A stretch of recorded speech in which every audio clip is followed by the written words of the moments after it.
कि क्या मैम? वो कम से कम अमाउंट स्टिमुलस का वो मिनिमम स्टिमुलस का वो अमाउंट जिसका मतलब 50% में होता है, 50% में हम लोग को नहीं हाँ, होता है। इसीलिए मैंने वो टर्म बोला था मैम, जस्ट नोटिसिएबल डिफरेंस। उसका मतलब ही वही होता है हाँ कि कि एकदम 50% मिनिमम में होगा। आप उसको नोटिफाई कर पाएंगे, 50% में नहीं कर पाएंगे। नहीं कर पाएंगे, तो जस्ट नोटिसिएबल डिफरेंस होता है वो, मतलब एकदम नोटिस करने वाला डिफरेंस।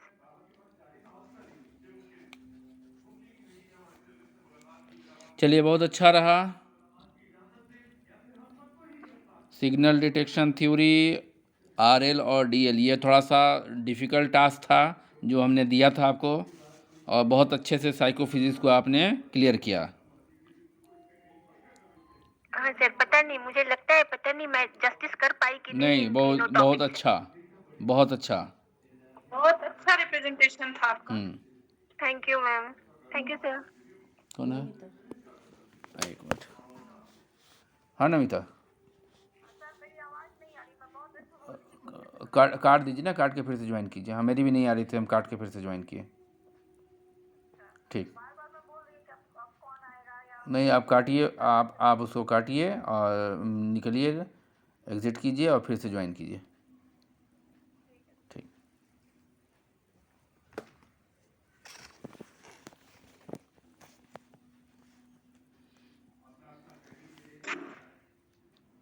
चलिए। बोले सर हैं? बबीता, IQ, EQ और SQ। हाँ सर पहले हाँ, एक बात बता दीजिए कि सर मेरा वॉल्यूम सही था आवाज का? बहुत अच्छा, बहुत ही प्रेजेंटेशन बहुत अच्छा था, बहुत अच्छा था। बहुत बैलेंस। हाँ तब। हेलो हाँ, आ सर, गई मेरी आवाज़, आवाज से आ आ रही गई है? आ गई आ गई आ गई। मैं बहुत देर से बोलने की कोशिश कर रही थी। सर इमोशन शुरू करें? अर्चना, इमोशन जी जी। आ जाइए। Theory of emotion. कौन सी थ्योरी बताएंगी?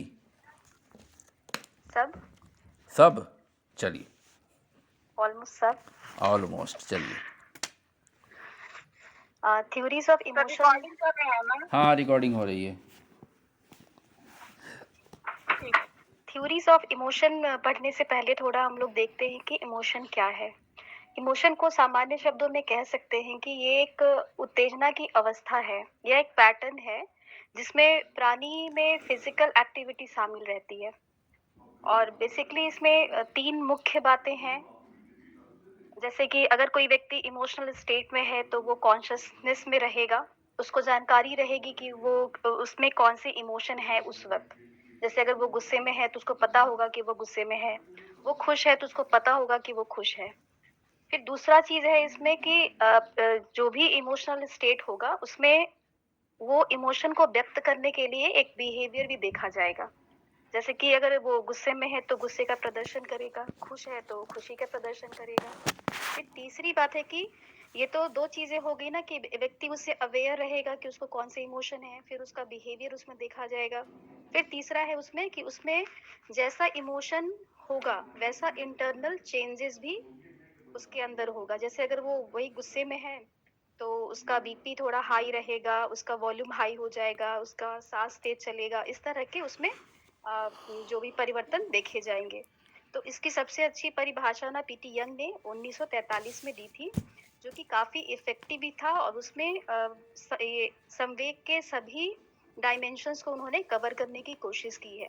तो उनके द्वारा जो परिभाषा दी गई थी वो है कि संवेग व्यक्ति के एक तीव्र उपद्रव की अवस्था है जिसका प्रभाव उस पर संपूर्ण रूप से पड़ता है, जो मनोवैज्ञानिक ढंग से उत्पन्न होगी और उसके चेतन अनुभव, व्यवहार एवं इंटरनल जो भी उसके एक्टिविटीज है वो सारे उसमें सम्मिलित होंगे। तो अगर इस परिभाषा को गौर से हम देखें तो इस परिभाषा में 4-5 चीजें हैं वो इमोशन को अच्छे से व्यक्त करने के लिए पर्याप्त हैं। जैसे कि ये एक एक्यूट डिस्टर्बेंस की अवस्था है।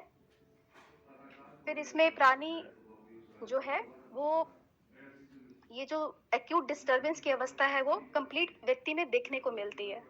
फिर इसका एक साइकोलॉजिकल बेस होता है और जो व्यक्ति संवेग का अनुभव कर रहा होता है उसको उसका अवेयरनेस भी रहता है, वो जानता है कि उसके अंदर कौन से इमोशंस चल रहे हैं और उसी अकॉर्डिंग वो कुछ व्यवहार करता है।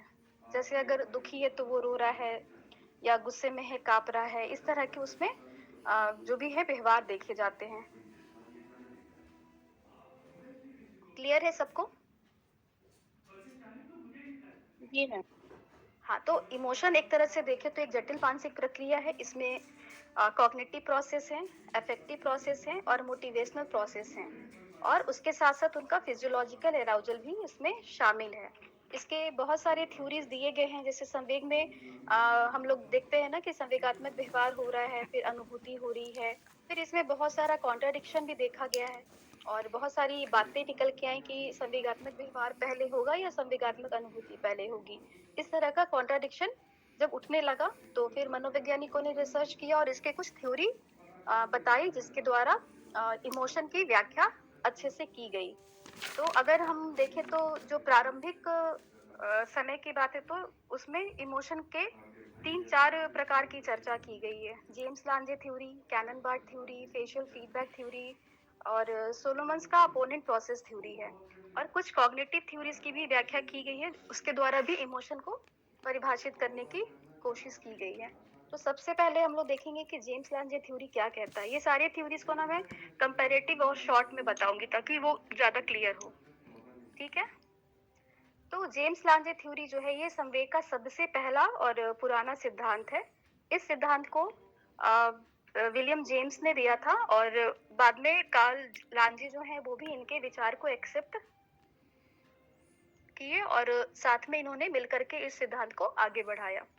इस सिद्धांत से पहले जो जैसे ये सिद्धांत जब आया ना, इसके पहले इमोशन का जो बेस माना जाता था वो कॉर्टेक्स को माना जाता था, बट इन्होंने क्या कहा कि नहीं, कॉर्टेक्स संवेग का आधार नहीं है। संवेग का आधार जो है वो ऑटोनोमिक नर्वस सिस्टम है और ये भी उन्होंने बताया कि सबसे पहले संवेगात्मक व्यवहार होगा, उसके बाद हमको उसकी अनुभूति होती है। तो इसमें भी बेसिकली 2-3 स्टेजेस हैं। जैसे फर्स्ट स्टेज में है कि संवेगात्मक उद्दीपक सबसे पहले प्राणी के सामने उपस्थित होगा और प्राणी का जो सेंस ऑर्गन है वो उससे एक्साइटेड होगा और नर्व इम्पल्स पैदा होंगे और उसके बाद वो सेरिबेरम में जाएगा और व्यक्ति को या प्राणी को उसका कॉग्निशन होगा। सेकेंड स्टेज में क्या होगा कि जब वो उसका कॉग्निशन हो गया उस नर्व इम्पल्स के थ्रू तो उसके शरीर में परिवर्तन होगा और फिर वो उसके अकॉर्डिंग व्यक्ति व्यवहार करेगा, ठीक है? तो इसमें बेसिकली एक 2-3 चीजें ही मुख्य तौर पे हैं कि पहले संवेगात्मक व्यवहार होगा और फिर संवेगात्मक अनुभूति होगी। जैसे इसको एक उदाहरण से हम समझ सकते हैं कि कोई व्यक्ति सड़क पे जा रहा है और उसको अचानक से रोड एक्सीडेंट में दिख जाए कि कोई व्यक्ति घायल है, तो क्या होगा? वो सिचुएशन को पहले परसीव किया, उसके बाद वो घबरा गया, उसका हार्ट रेट बढ़ गया और उसको फियर की अनुभूति हो गई। तो इस उदाहरण से भी हम जेम्स लांजे थ्योरी को समझ सकते हैं। इस थ्योरी की कुछ आलोचना भी की गई, जैसे कि आर्चर ने भी बताया अपने अध्ययन में कि अगर ये थ्योरी सही है तो फिर जैसे जो हीरो हीरोइंस होते हैं वो जिस समय रोल प्ले करते हैं तो उस समय वो संवेग का जो अनुभव करते हैं वो उसी तरह से अभिनय करते हैं। तो यहाँ पर वो चीज चेंज होता है जो कि जेम्स लांजे थ्योरी में जैसा कि बताया गया है। ये क्लियर है सबको? Yes hello, ma'am. एक बड़ी जी इम्पोर्टेंट क्लियर चीज़ है? छूट रही हाँ है अर्चना, जी जो जी। इस थ्योरी का सार है। क्या सर? वो ये है कि इमोशंस, ठीक है, जो इस थ्योरी में कहा गया था कि हम भागते हैं इसलिए डरते हैं। जी जी फिजियोलॉजिकल चेंज पर इमोशन निर्भर करता है। जी। इमोशन तो जो है सही, तो वो यही जब तो भी इस थ्योरी होगा, का मेन लाइन है। हैं? यही तो इस थ्योरी का मेन लाइन है हाँ, कि यही जब तक बता रहे हैं कि संवेगात्मक ये व्यवहार नहीं होगा तब तक संवेगात्मक हाँ, अनुभूति नहीं अनुभूति होगी। नहीं होगी। यानी जी। फिजियोलॉजिकल बिहेवियर के ऊपर ही इमोशनल एक्सपीरियंस निर्भर करता है। ये याद रखना है इसमें, ठीक है? जी जी। ठीक है, चलिए। ये जेम्स लांजे जो थे ना वो अलग-अलग मनोवैज्ञानिक है, जेम्स और हाँ लांजे नहीं हाँ सर? हाँ, दोनों हाँ, ये अलग अलग दोनों थे। दोनों अलग-अलग डेनमार्की और हाँ अमेरिकी थे दोनों। और उन्होंने जो सामान्य विचारधारा से अपोजिट जो इन्होंने बात रखी, तो दोनों एक ही निष्कर्ष पे पहुंचे थे। चलिए ठीक है। इसीलिए इनके जेम्स दोनों ने लांजे मिलकर के इस टॉपिक पे काम किया था, एक साथ काम किया था। इसके चलिए। बाद है कैनन बार्ड थ्योरी। हम्म। इस थ्योरी का प्रतिपादन कैनन ने किया था और बाद में बार्ड भी इनके विचारों से सहमत हुए और इनके साथ उन्होंने मिलकर के इस पर काम किया, इसीलिए इस थ्योरी का नाम कैनन बार्ड थ्योरी रखा गया।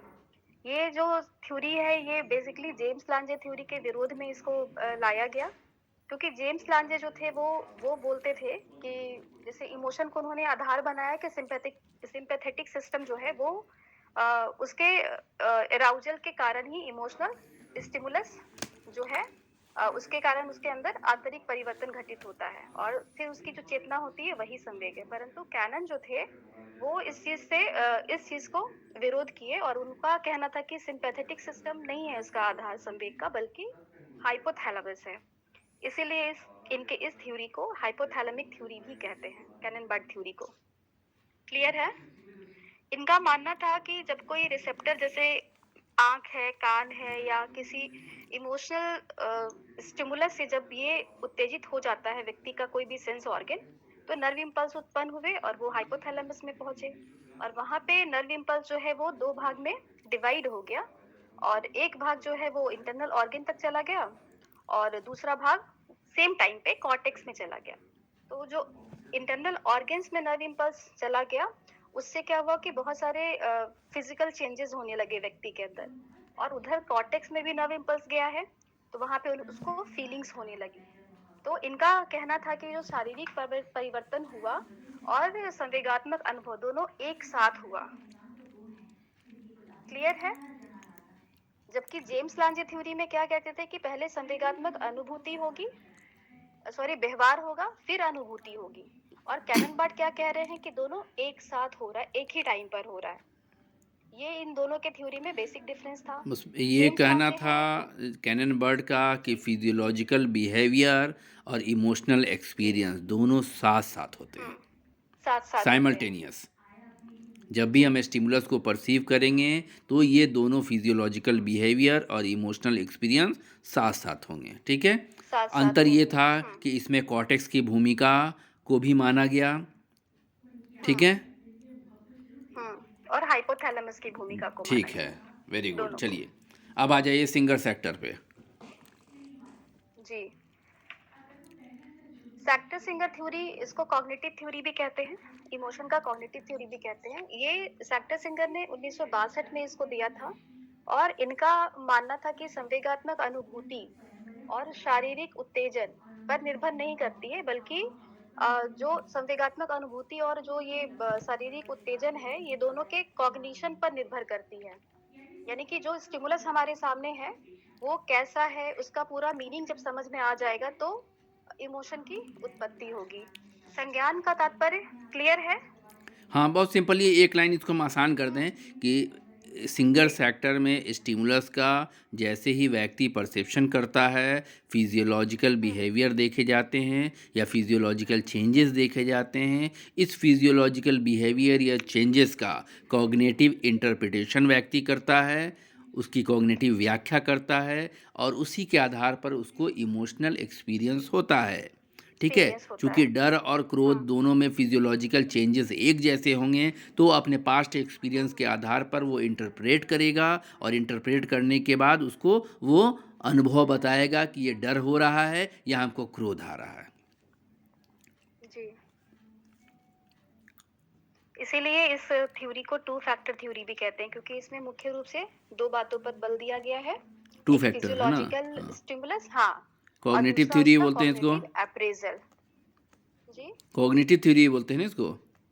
हाँ, कॉग्निटिव थ्योरी भी बोलते हैं। ठीक वो तो है, सर शुरू में बताए हाँ थे। हाँ ठीक है, नोट कर रहे थे। इसमें दो फैक्टर हैं इसलिए इसको टू फैक्टर थ्योरी भी कहते हैं। ठीक है। तो इसमें भी सिर्फ इतना ही है। इसके बाद लैजरस का भी कॉग्निटिव अप्रेजल थ्योरी है।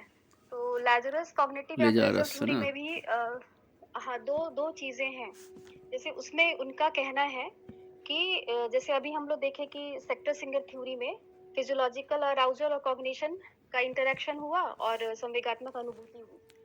और जबकि लैज़रस का मानना था कि पहले अप्रेज़ल में घटना के विषय में जानकारी होगी, तब उसका अप्रेज़ल होगा और जिससे उस घटना का सामना करने के विषय में व्यक्ति अच्छे से सोचेगा और उसी अनुसार प्रतिक्रिया देगा। जैसे एक उदाहरण है कि सामने अगर वो एक खूंखार कुत्ता है और उसको देख कर के सडनली व्यक्ति डर जाएगा। फिर वो उस सिचुएशन को अच्छे से ऑब्ज़र्व करेगा, उसके अगल-बगल की चीज़ों को देखेगा, तो देख रहा है कि वो कुत्ता तो बंधा हुआ है। तो फिर वो सोचेगा कि नहीं, इससे तो उतना डरने की ज़रूरत नहीं है। तो ये बेसिकली ये दोनों में ही कॉग्निशन का यूज़ किया गया है, बट अंतर इतना ही है सेक्टर सिंगर में कि वो परिस्थिति का पूरा अवलोकन करेगा और उसके बाद उसमें इमोशन होंगे और इसमें है कि जैसे पहले वो सिचुएशन को देखा, तो वो फर्स्ट अप्रेज़ल हुआ, फिर उस सिचुएशन को अच्छे से देखा और देखा कि उसमें और क्या-क्या चीज़ें हैं, जिससे उस सिचुएशन से निकला जा सकता है। तो ये उसका सेकंड अप्रेज़ल हुआ। बस इसमें तो इतना ही है सर। चलिए, और कोई थ्योरी है? Cognitive appraisal theory. और हाँ, कोई? फेशियल फीडबैक थ्योरी है चलिए एक, फिश। जो कि विलियम जेम्स ने दिया था। विलियम जेम्स और चार्ल्स डार्विन ने मिलकर के इसका प्रतिपादन किया था। इनका मानना था कि फेशियल मूवमेंट भी हमारे एक्सप्रेशन को प्रभावित करते हैं और ये भी इनका कहना था कि जैसे हम लोग कम्युनिकेट करते हैं तो उसमें हमारा फेशियल एक्सप्रेशन जो है वो बहुत मायने रखता है। हम बहुत सारी चीज़ों को जैसे एक्सप्रेस करेंगे उससे उसका मीनिंग बहुत अच्छे से समझ में आएगा।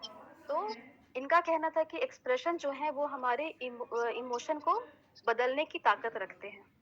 जैसे अगर हम दुखी भी हैं और घर से बाहर निकल करके और आर्टिफिशियल स्माइल लेके जा रहे हैं, तो आफ्टर सम टाइम हमारा जो वो दुख का इमोशन है वो धीरे-धीरे कम हो जाएगा और हम नॉर्मल हो जाएँगे। तो इनका कहना था कि ये जो इमोशन है एक्सप्रेशन है वो हमारे इमोशन को प्रभावित करता है। चलिए, गमों का दौर भी आए तो मुस्कुरा के जियो। जी।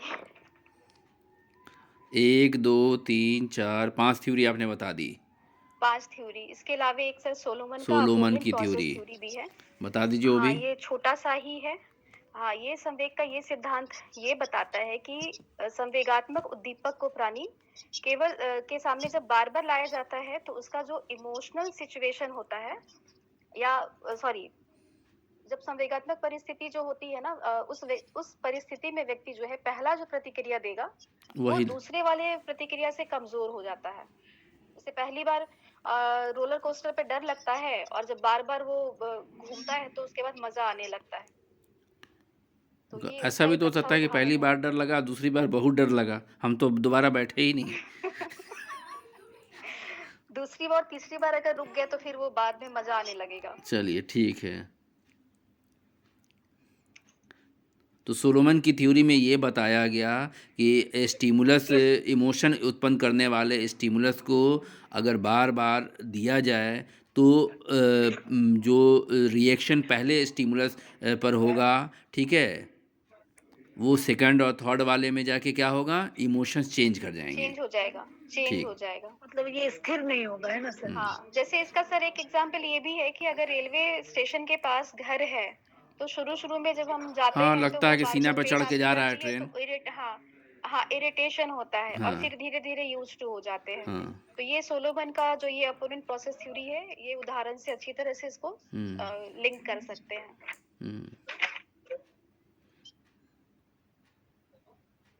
सर ओवरऑल ठीक था? हाँ, ठीक था, बहुत बढ़िया। डाइवर्जेंट थिंकिंग किसने पढ़ाया था? रबाब ने। हैं? मैंने रबाब ने। रबाब ने। जी। चलिए, 1, 2, 3 लोग हो गए मेरे ख्याल से। अर्चना हो क्लास गई, के रंजीता हो गई। और लोग भी फीडबैक दें। बहुत अच्छा मैम। अच्छे बहुत बहुत अच्छा बहुत ही था, अच्छे, बहुत बढ़िया और बहुत बैलेंस, बहुत अच्छे से समझ में आया सारा। बहुत यहाँ पे इम्प्रूव करने की जरूरत है। थोड़ा सा अर्चना, थोड़ा सा इसको हम और आसान कर दें कि जैसे कि जब हम बात करते हैं जेम्स लॉजे थ्योरी की, तो उसको एक त्रिभुज से समझें।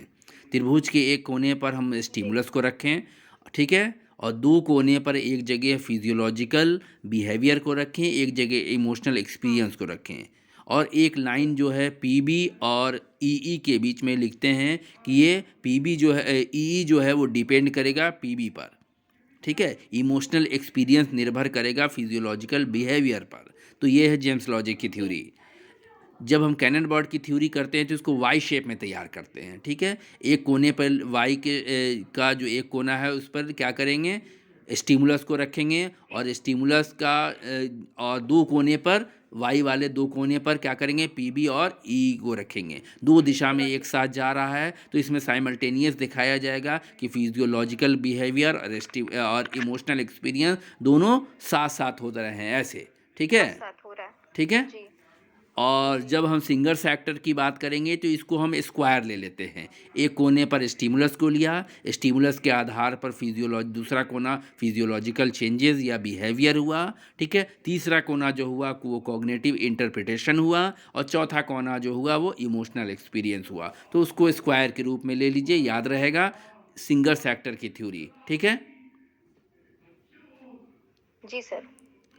और फेशियल फीडबैक में आप ले सकती हैं ईमो को, जिसमें इस तरह मुस्कुराहट बना दीजिए, ईमो का इस तरह बना दीजिए, दुखी होने का इस तरह बनाया, हंसने का या खुश होने का। तो इसमें बताया गया है कि फेशियल फीडबैक के कारण हमारे इमोशंस में परिवर्तन देखा जाता है। और सोलोमैन की सर इसमें थ्योरी जो में, हम बताए थे हाँ कि ये फेशियल फीडबैक में जैसे आपसे बताया ना इमोजी, ये बेस्ट एग्जांपल है कम्युनिकेशन करने का भी। हाँ जैसे स्माइल करता हुआ इमोजी भेजते हाँ हैं, दैट मींस हाँ कि हाँ हम स्माइल कर रहे हैं। हाँ। तो आजकल सारे लोग करते हैं, इसीलिए एग्जाम्पल हमने दिया। और सोलोमैन की जी, थ्योरी में जी, आपको बताया गया कि पहले स्टिमुलस पे जो हमारा इमोशनल रिएक्शन होता है, सेम स्टिमुलस पे सेकंड बार में हमारा वो इमोशनल रिएक्शन नहीं होता है। हमारे इमोशन धीरे धीरे बदलने लगते हैं उसी स्टिमुलस पर। पहली बार कोई एक झापड़ खा जाएगा तो उसके इमोशन में बहुत गुस्सा आएगा, वो दो चार बार खा जाएगा तो आदी हो जाएगा, मारते रहो, कोई फर्क, बचवा कोई फ़र्क पड़ता है, मारो। नहीं इसीलिए मारना मना है। हाँ, तो शुरू में तो उसको डर लगेगा, शुरू में उसको पनिशमेंट लगता है, बाद में वो हैबिचुअल हो जाता है, क्योंकि उस स्टिमुलस पर उसका इमोशन का कोई प्रभाव नहीं पड़ता है, ठीक है। तो सोलोमैन की थ्योरी में, हाँ सर एक एक्टिवेशन थ्योरी भी है ना? एक्टिवेशन थ्योरी लेजारसी की तो है, नहीं लिंड्सले की, हाँ। उसमें ब्रेन फैक्टर की बात की गई है, 4 तरह के ब्रेन फैक्टर में ब्रेन वेव की बात की गई है, और रेटिकुलर फॉर्मेशन को इमोशन का सेंटर माना गया उसमें, ठीक है। वो उतना इम्पोर्टेंट नहीं है, इम्पोर्टेंट हमारा ये 3 थ्योरी है, जेम्स लॉजिक, कैनन बर्ड और सिंगर फैक्टर।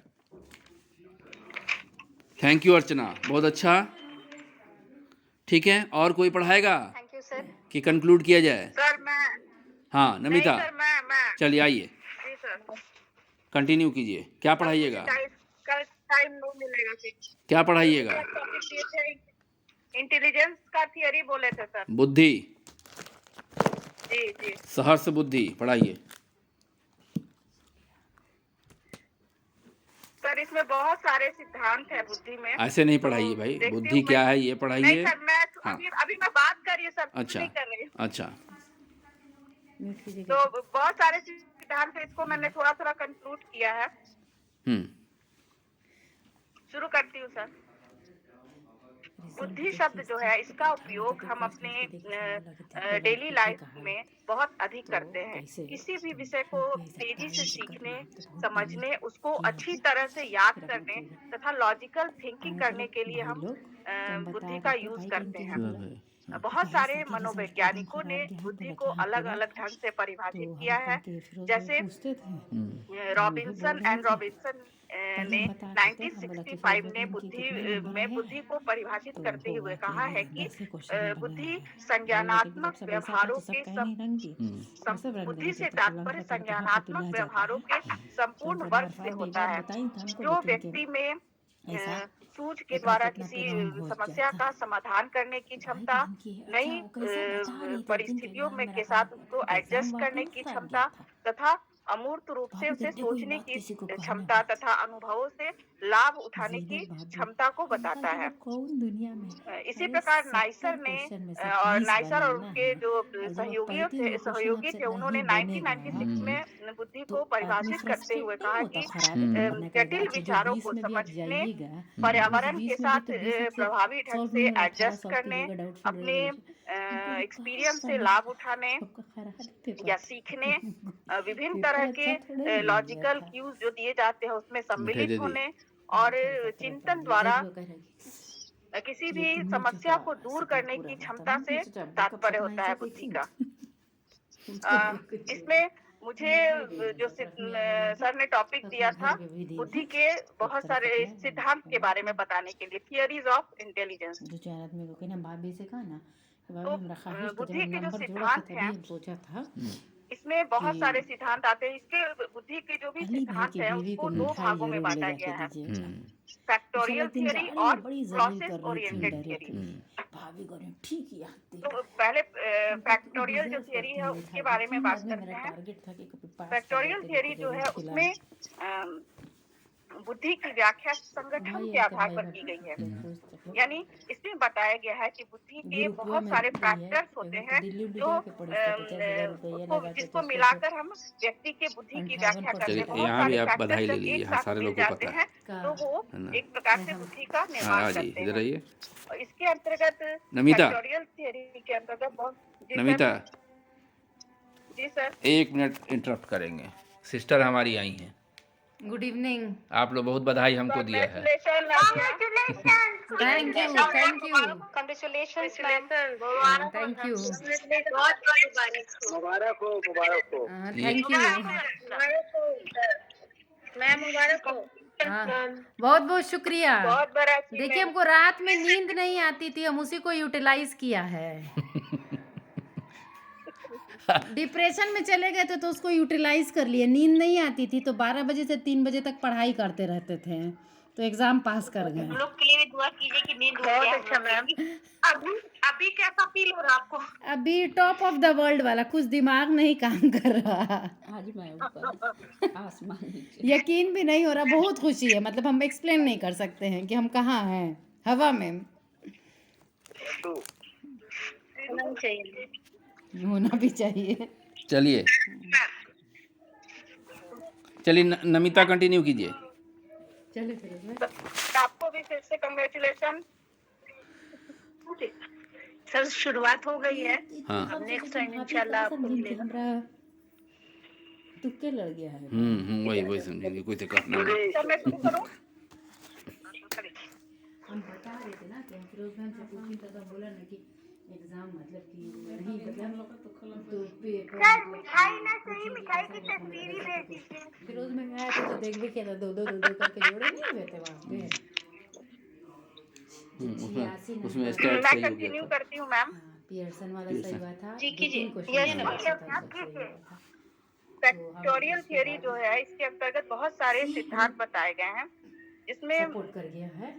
सी ग्रुप पहले जो थियरी है उसके बारे में मैं बताऊंगी। 2 फैक्टर थियरी ऑफ स्पीयरमैन।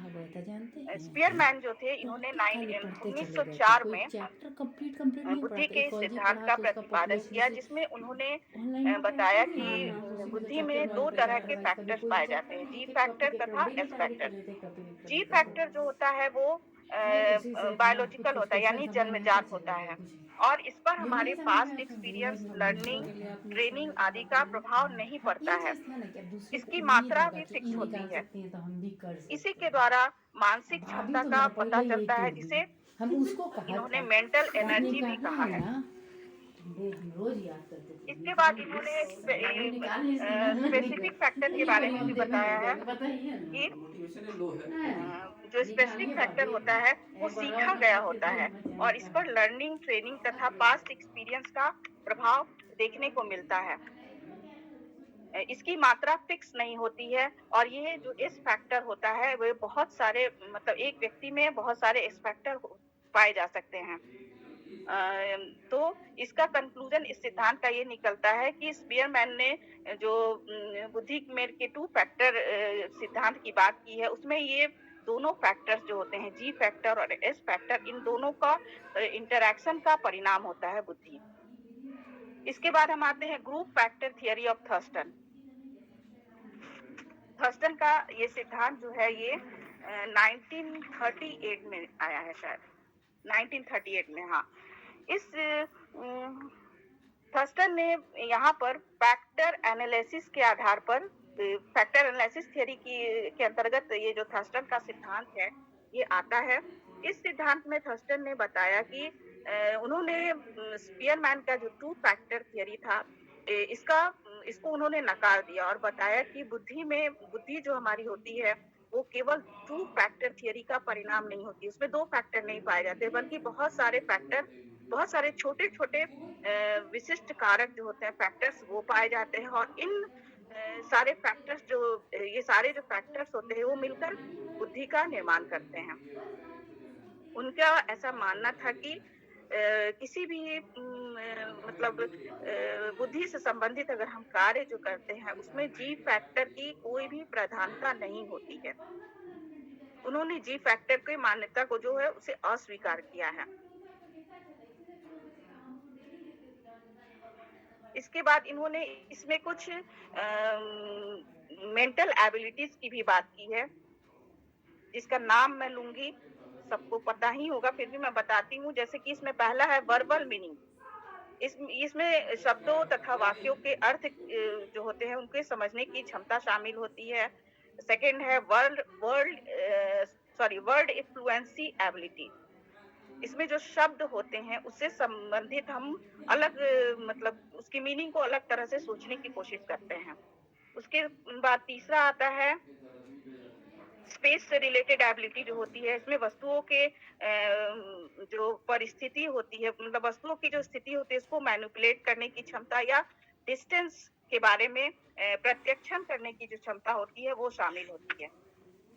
इसके बाद आता है न्यूमेरिकल एबिलिटी, जो मतलब अंकों का जो परिशुद्धता जिसको बोलते हैं, कैलकुलेशन जिसे कहा जा सकता है, कैलकुलेशन से रिलेटेड क्षमता जो होती है इसमें आती है।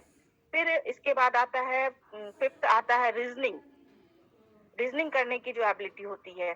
किसी वाक्य या अक्षर जो होता है उसमें कुछ चीजें जो छिपी हुई रहती हैं उनको रीजनिंग के आधार पर समझना या उसे खोजकर निकालना। इसके बाद आती है इसमें मेमोरी, किसी विषय या पाठ को याद करने की जो एबिलिटी होती है। नेक्स्ट आता है, लास्ट है परसेप्चुअल स्पीड, यानी किसी भी घटना या किसी भी चीज को हम कितनी जल्दी परसीव कर लेते हैं उसकी क्षमता से ये रिलेटेड होता है। नेक्स्ट है इसमें multi factor theory of Thorndike. Thorndike का ये सिद्धांत है जिसमें थॉर्नडाइक ने बताया कि बुद्धि जो होती है इसकी रचना कई छोटे छोटे तथ्यों के मिलने से होती है जो कि मल्टीपल होते हैं, और प्रत्येक फैक्टर जो इसमें होता है वो उसमें एक स्पेसिफिक मेंटल एबिलिटी पाई जाती है। थॉर्नडाइक की थियरी में का एक मुख्य उसमें उन्होंने एक ये बात बताई कि व्यक्ति की जो बुद्धि होती है उसमें जी फैक्टर नाम का कुछ भी नहीं होता, कोई चीज नहीं होती, बल्कि सारा के सारा जो होता है वो एस फैक्टर ही होता है। अतः यानी हम कह सकते हैं कि इन्होंने अपने सिद्धांत में एस फैक्टर जो होता है उस पर अधिक बल डाला है। इसके बाद नेक्स्ट आता है स्ट्रक्चर थियरी, जिसे जो गिलफोर्ड की थियरी है। एक्सक्यूज मी मैम, हाँ, मल्टी फैक्टर किसके द्वारा बताइए आप? मल्टी फैक्टर थॉर्नडाइक बोली था, है। ये थॉर्नडाइक का था। लेकिन सर हम लोग तो गिलफोर्ड पढ़े हुए हैं। हाँ, इस अब मल्टी फैक्टर जो है ग्रुप फैक्टर है ना Thorndike. Thorndike group factor, multi factor है गिलफोर्ड, जो ये 3D हाँ जिनको हाँ बोला हाँ, जाता है। 180 फैक्टर जिसमें है। ऑपरेशनल कंटेंट हाँ एंड प्रोडक्शन, ये हाँ, तो है मल्टी फैक्टर गिलफोर्ड का। ठीक है। हाँ मैम, चाहिए। अच्छा, तो थोड़ा सा मैम देख लीजिए आप इसको। अच्छा ठीक है सर, हो सकता है लिखने में मैंने कर दिया हूँ। ठीक है सर, नेक्स्ट मैं करती हूँ। नहीं, हेलो हाँ, बोलिए। मैडम, मैं थॉर्नडाइक की मल्टी फैक्टर की है।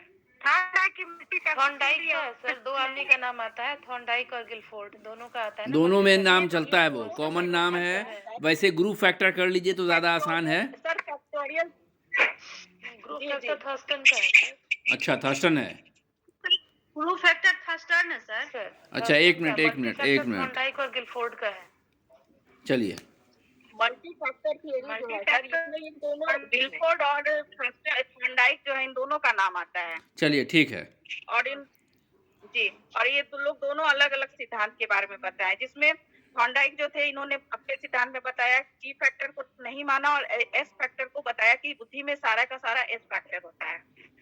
इसके बाद गिलफोर्ड का जो सिद्धांत था इसको, ये भी फैक्टोरियल थियरी के अंतर्गत आता है और 1967 में ये थियरी आई थी।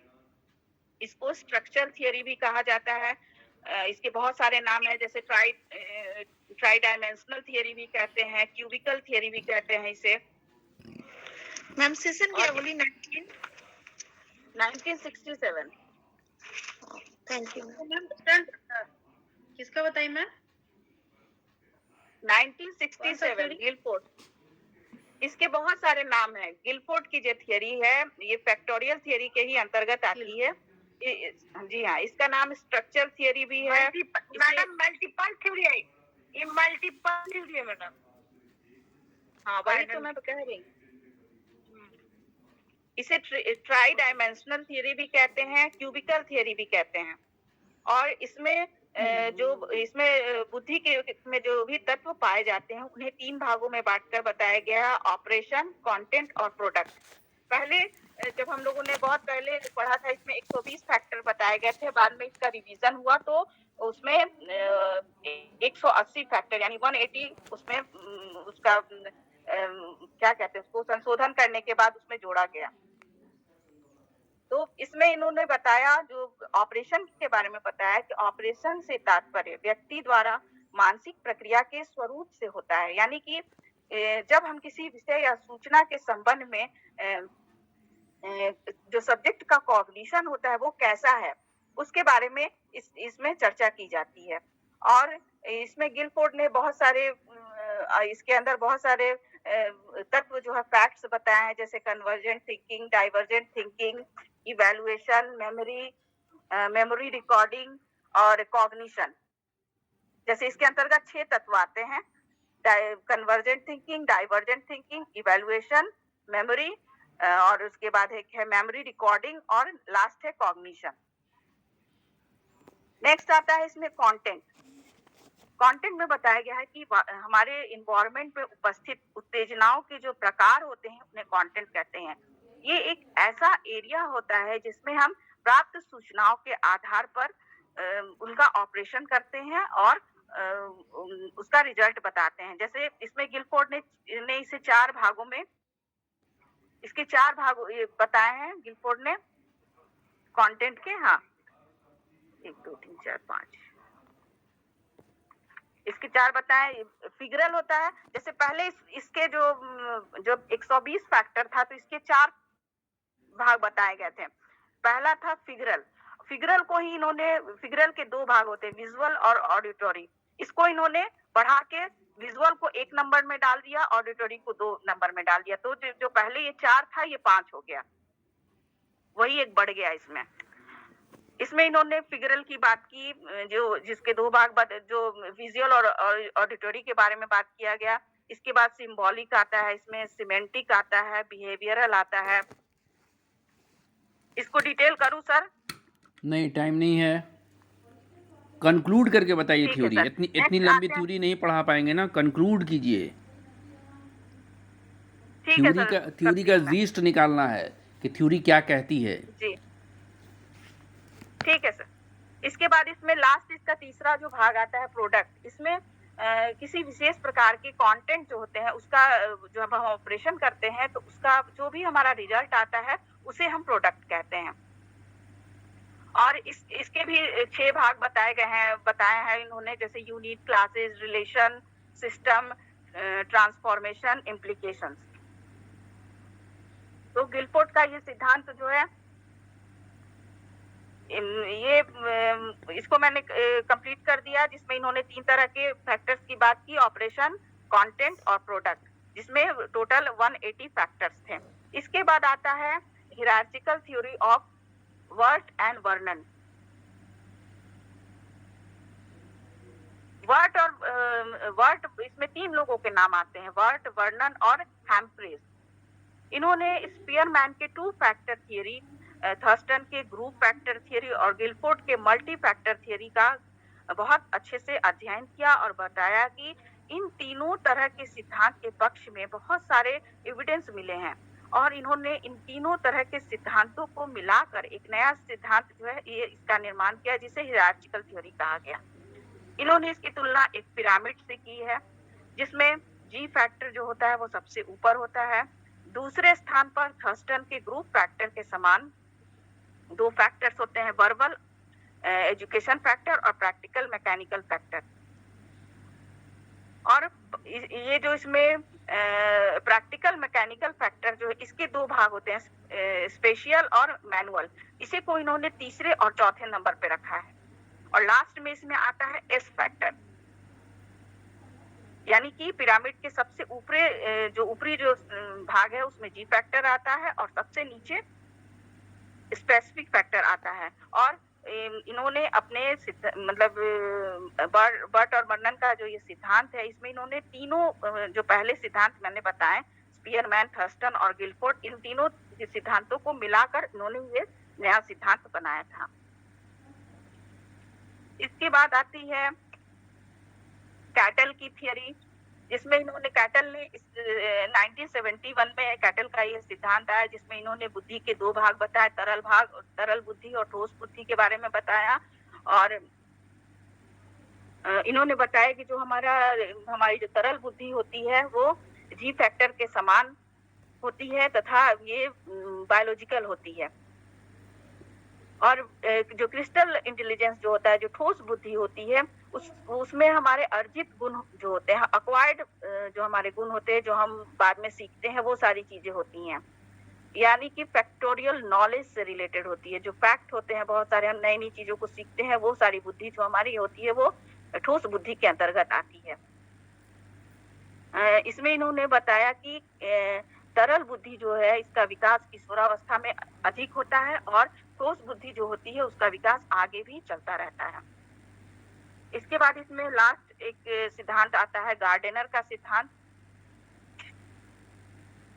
गार्डनर का जो सिद्धांत है इसका मुझे ईयर नहीं मिला सर। 1983 गार्डनर का, क्योंकि बुक में दो दिया हुआ है, मैं कंफ्यूज हो गई कि क्या है, मुझे समझ में नहीं आया। मल्टीपल थ्योरी यही है मैम। अच्छा ठीक है, उसको भी लेकिन मल्टीपल थियरी ही बोलते हैं, जो गिलफोर्ड की थियरी थी।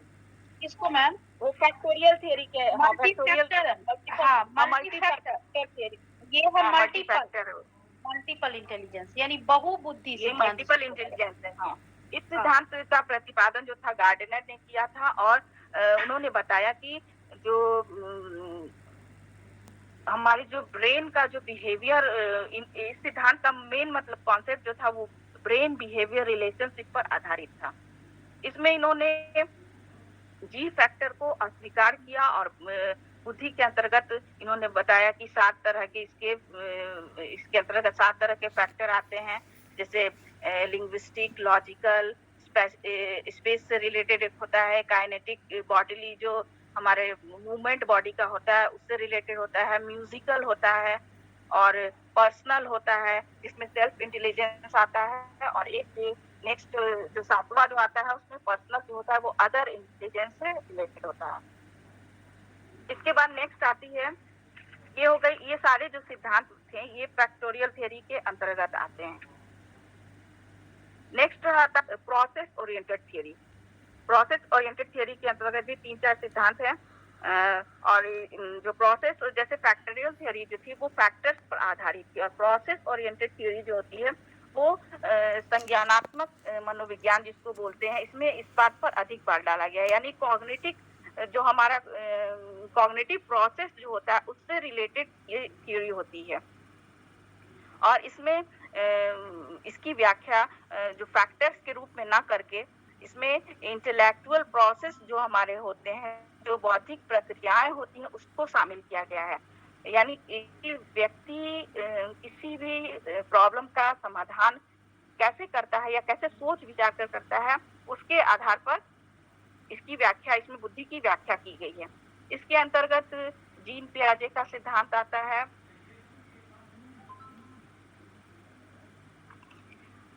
जीन पियाजे आते हैं, उसके बाद ट्राइएक्टिक थियरी भी आती है और गोलमैन का सिद्धांत भी आता है। जेपी दास का पास मॉडल भी आता है। जी जी नमिता, सर इसको नमिता फीडबैक दे दें, बहुत लंबा खींचेगा अभी, ठीक है, टाइम हो गया 11 बजने जा रहा है, ठीक है। जी जी सर, बहुत सारे सिद्धांत है इसमें, इसलिए हाँ, बहुत सारा सिद्धांत है, नॉवेल्टी कुछ भी नहीं लाया आपने, ठीक है।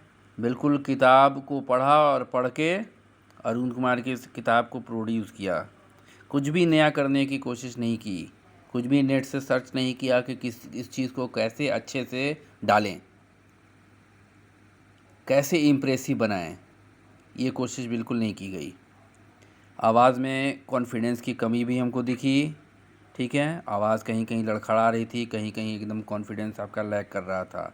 तो थोड़ा पढ़ाने की प्रैक्टिस कीजिए और थोड़ा मेहनत दूसरे ढंग से कीजिए कि जो चीज़ें हैं बुक में उसके अलावा भी हम कुछ चीज़ें देखें, ठीक है, उसको और इजी कैसे बनाया जाए या उसमें और कंटेंट कैसे डाला जाए, कैसे इम्प्रेसिव बात हो जाए जो एक पैराग्राफ में किसी चीज़ का निचोड़ निकाला जा सके, ये करना पड़ेगा। सर इसमें जो भी सिद्धांत थे वो इतने लंबे लंबे थे कि इसको शॉर्ट नहीं, करना बहुत बिल्कुल मुश्किल है। नहीं। आप अगर बात करती हैं क्या नाम है स्ट्रक्चरल थ्योरी की या मल्टीपल थ्योरी की, गिलफोर्ड की थी ना, जिसमें कंटेंट था, जी जी प्रोडक्ट था, ठीक है, इसमें बिल्कुल बताना था आपको कि प्रोडक्ट जो है, ठीक है, वो किस पर बेस करता है, कंटेंट क्या है, ठीक है, ऑपरेशन क्या होगा, ऑपरेशन के आधार पर कंटेंट क्या, ये प्रोडक्ट क्या आएगा, ठीक, वो रिलेशनशिप प्रोडक्ट का, ऑपरेशन का और कंटेंट का रिलेशनशिप नहीं बता पाई आप। वो हम जानना चाह रहे थे कि इसको बहुत अच्छे ढंग से आपको डिफ़ाइन करना था। आपको ये डिफ़ाइन नहीं करना है कि कंटेंट में कितनी चीज़ें हैं, 6 × 6 × 5 कीजिए ना, काम ख़त्म। 6 × 25 30, 6 × 18 180 फैक्टर्स हैं, बात ख़त्म। लेकिन आपको मेन चीज़ ये बताना था कि जो हमारा कंटेंट है वो हमारे ऑपरेशन पे कैसे डिपेंड करेगा, ठीक है, और ऑपरेशन जो है वो हमारा प्रोडक्ट को कैसे इन्फ्लुएंस करेगा। तो थोड़ा सा मतलब सब्जेक्ट को पकड़ना पड़ेगा, थोड़ी सी मेहनत भी करनी पड़ेगी अपने से। बात समझ में आ रही है? Next time. हाँ, बात समझ में जी आ सर, रही है अगर ना? सर हाँ, जी सर, अगर मुझे लगता है सर कि अगर जैसे कोई दो सिद्धांत को लेकर मैं चलती अच्छा तो शायद मैं अच्छे से डील कर पाती। अच्छा, आप देखिए कि इतने दिन से हमने आपको स्ट्रेस पढ़ाया था, तो हमने कहा था कि सिचुएशनल डिमांड, ठीक है, हमारी कैपेसिटी से ज़्यादा हो तो स्ट्रेस की अवस्था, ठीक है। आज हमने एक नया चीज़ जोड़ा, ठीक है, कहा कि stress equal to pressure greater than resource, ठीक है, बहुत अच्छा नया चीज है। ठीक है। तो आपका प्रेशर जो है वो ज़्यादा है रिसोर्स के मुकाबले, ठीक है। स्ट्रेस का जो डिफिनीशन भी हमने बनाया वो बहुत कई चीज़ों को पढ़ के हमने बनाया कि स्ट्रेस जो है किसी भी स्ट्रेसर के प्रति एक रिएक्शन है जिसमें व्यक्ति एक्सेसिव प्रेशर या अदर टाइप ऑफ डिमांड से प्रभावित होता है। तो आपको थोड़ा मेहनत करना पड़ेगा कि चीज़ों को बहुत आसानी से कैसे समझाया जाए, कैसे लिखा जाए। सर 5 मिनट्स हमको दिया जाए, हम क्लियर कर देंगे IQ, EQ, SQ। हाँ, बिल्कुल कीजिए। 5 मिनट या तो कल भी कर सकती हैं, आज तो 5 ही लोग कर पाए, अगर कल करना चाहिए तो कल कर लीजिए। ये नहीं 3। Sir, 5 minute. अच्छा, ठीक है, 5 चलिए, मिनट ठीक है, कीजिए। सर, ये सबसे पहले है IQ, फिर है EQ, फिर है SQ। IQ means intelligence question. ये जो कॉन्सेप्ट है 1912 में विलियम स्टर्न ने लाया है, जो कि हम लोग सब लोग जानते हैं।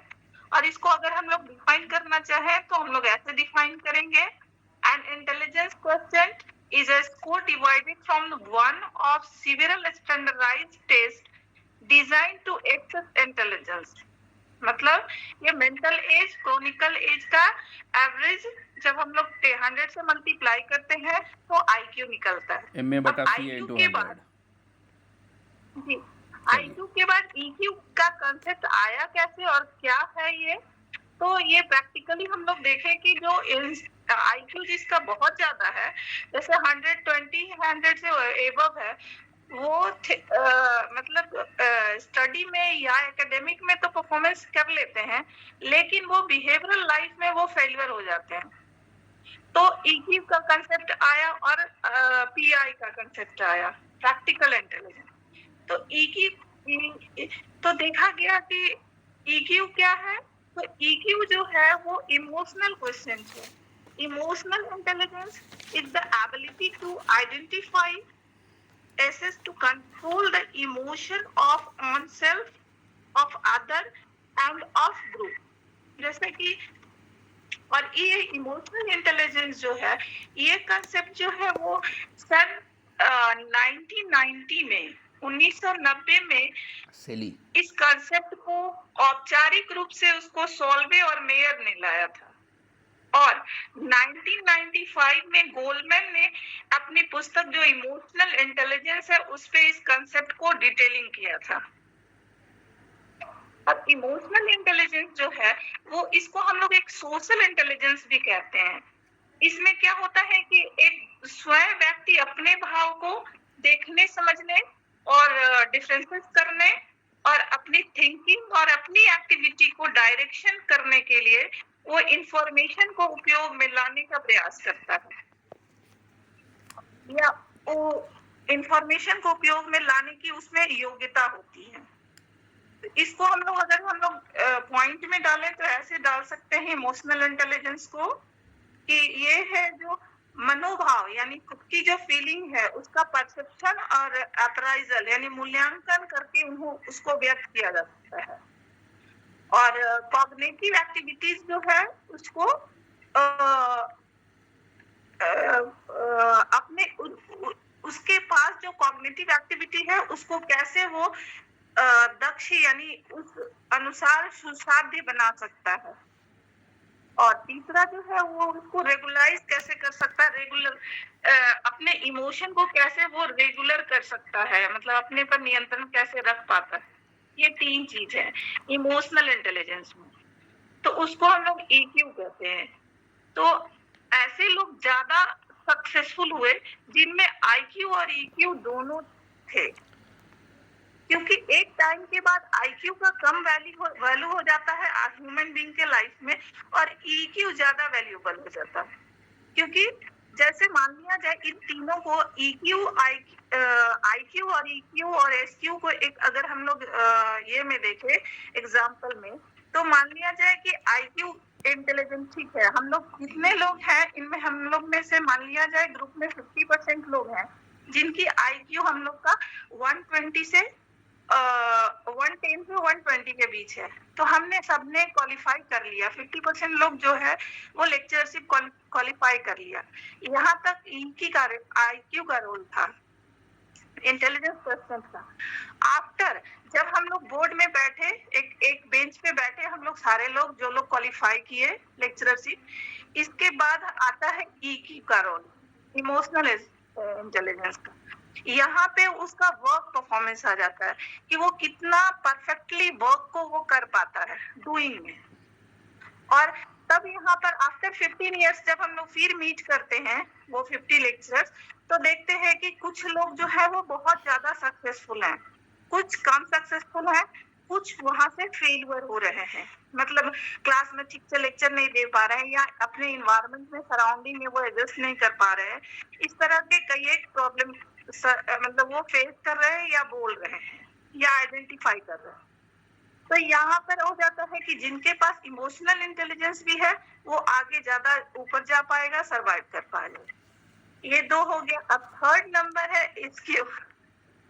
जिसको हम लोग स्पिरिचुअल इंटेलिजेंस कहेंगे। स्पिरिचुअल इंटेलिजेंस बेसिकली क्या है कि इसमें व्यक्ति क्या करता है कि वो अपने लाइफ का वैल्यू को समझने का प्रयास करता है, मूल्य को, कि वो क्या है। इसका सबसे पहले इसका जो कॉन्सेप्ट है एसक्यू का, इन्होंने दिया था डोना जोहार और इयन मार्शल। उनकी एक मतलब फेमस पुस्तक है जिसका spiritual intelligence the ultimate intelligence 2000 में इसका प्रकाशन हुआ था। इसमें है कि इसको अगर हम लोग पॉइंट वाइज देखें तो वास्तव में स्पिरिचुअल इंटेलिजेंस या आध्यात्मिक बुद्धि कहते किसको है। इसमें क्या होता है कि जिस व्यक्ति में ये बुद्धि अधिक होती है वो होता है लचीलेपन की क्षमता, यानी जरूरत के मुताबिक अपने आप को परिवर्तन करने की योग्यता या अपने को सहज ढंग से, सक्रिय ढंग से एडजस्ट करने की योग्यता उनमें ज्यादा होती है। और उसका जो अवेयरनेस होता है, लेवल जो होता है अवेयरनेस का, वो बहुत हाई होता है, हाई लेवल ऑफ अवेयरनेस होता है। और जो भी मतलब अनप्लेजेंट सिचुएशन आता है, यानी दुख का जो सामना करने या उसको उपयोग लाने की क्षमता उसमें ज्यादा होती है। प्लस उसमें पीड़ा या पेन को झेलने तथा उससे ऊपर उठने की क्षमता ज्यादा होती है।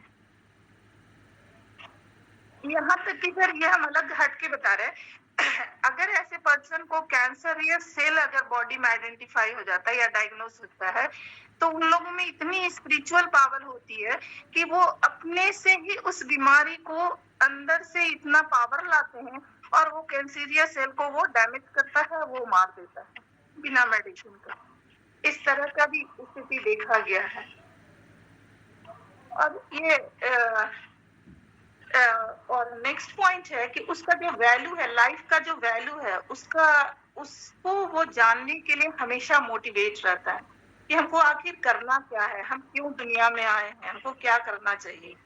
और दूसरों को इनमें वो क्षमता या पावर बहुत जबरदस्त होती है मात्रा में कि वो दूसरे को बहुत अच्छे से मोटिवेट कर पाते हैं। और नेक्स्ट है कि इसमें आवश्यकता किसी को भी खुद के सेल्फ के लिए किसी को हार्म करने की क्षमता नहीं होती है, वो हार्म नहीं पहुंचाना चाहते हैं। और उसमें हमेशा किसी भी चीज को होलिस्टिक रूप में वो मतलब देखना चाहता है। और फिर इंडिपेंडेंसी तो होता ही है। ये है स्पिरिचुअल इंटेलिजेंस। इसको हम लोग अल्टीमेट इंटेलिजेंस या परम बुद्धि भी कहते हैं। और बुद्धि का जो सर इंटेलिजेंस का जो ये सब कॉन्सेप्ट है, IQ, PI, practical intelligence, emotional intelligence, ये क्या करता है, एक नया डायरेक्शन देता है इंटेलिजेंस को, जो कि प्रेजेंट लाइफ में हम लोग हमेशा देखते हैं कि कुछ लोग जो है वो कम स्कोर एकेडमिक स्कोर लाने के बावजूद भी वो बहुत अच्छा परफॉर्मेंस देते हैं आफ्टर प्रैक्टिकल लाइफ में। That's all sir.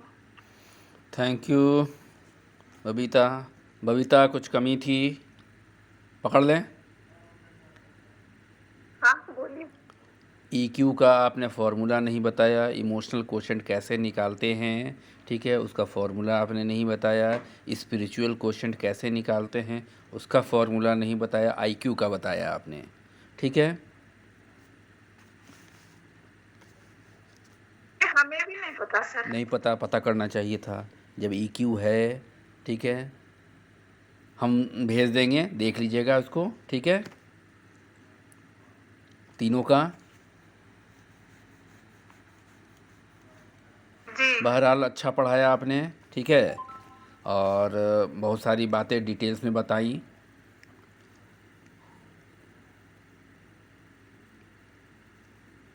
और मेरे ख्याल से आज छोड़ दिया जाए।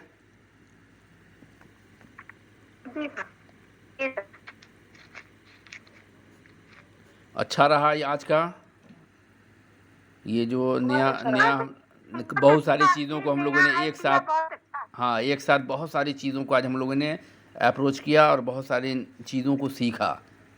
तो इसमें अब हम सबका जो पावर है या सबकी जो परफॉर्मेंस है कि वो कितना मेहनत करता है, कितनी चीज़ों को निकाल पाता है, ठीक है, वो एक चीज़ होगी कि सारे लोग मटेरियल निकाल पाएंगे और सारे लोग तैयार कर पाएंगे कि किसी चीज़ को हमको कैसे करना है, और जहाँ कमी होगी हम लोग बिल्कुल बताएंगे और उसको आपको इम्प्रूव करना है, ठीक है। इसमें कुछ नया सर, नया जो है ये हम लोग का 11 में ही ये एनसीईआरटी में जो 12 में हम लोग को पूछ भी सकता है क्या अगर आप पढ़ाती है तो, इसमें इंटेलिजेंस के बारे में जो जितने नए जो रिसर्चर्स हैं ना वो सब हम लोग को दिया है। जैसे कि Indian intelligence, characteristics of Indian intelligence, और स्पिरिचुअल तो है ही, और ये sir biological measurement of intelligence कि ये बायोलॉजिकल मेजरमेंट क्या है। अच्छा, देखा जाएगा इस पर, देखते हैं। आप टर्म डाल दीजिए, ठीक है, कुछ नया चीज़ डालिए तो हम रात में जग जाएं, नहीं तो हम तो सो ही जाएंगे। नहीं सर, ये हम कर सकते हैं। तो ठीक है, कीजिए, कर सकते हैं तो कर डालिए, ठीक है जी, कल कर लेंगे सर, आज बहुत हम लोग हाँ, आज तो बहुत टाइम हो गया, ठीक है।